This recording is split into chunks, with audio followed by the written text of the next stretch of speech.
Lo vogliamo fare? Un bel pacchero con cozze, calamari e pomodorini?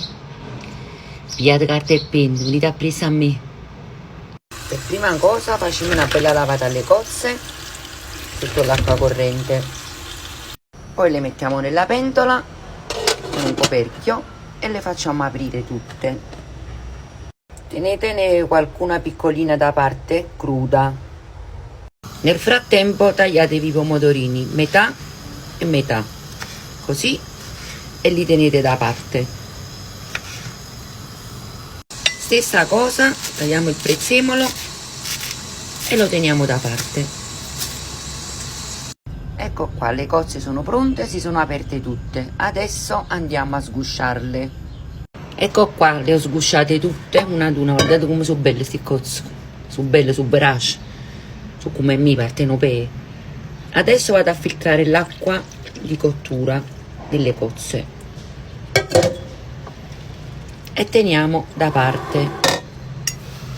Nella solita caccavella, olio, abbondate perché si ci mettete ci ho trovato, e 2 spicchietti d'aglio e facciamo soffriggere.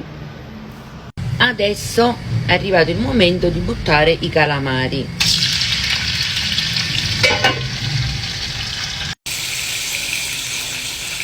Adesso unisco quelle cozze crude che vi ho detto prima, tenetele da parte. Ecco qua, adesso le potete unire ai calamari. Adesso rimuovo l'aglio e unisco i pomodorini. Un pizzichino di sale e faccio cuocere giusto 5 minuti.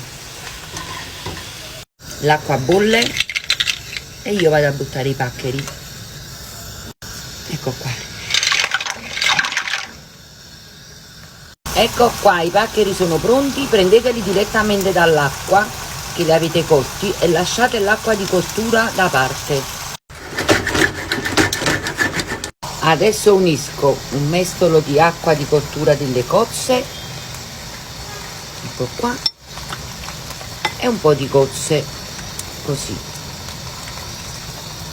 Adesso tanto prezzemolo a cascate, vedete come se piovesse tutto. Aggiungete un mestolino d'acqua di cottura. Ecco qua, il piatto è pronto. Adesso lo mangiamo. Assaggiamo. E mo' buon appetito a tutti quanti.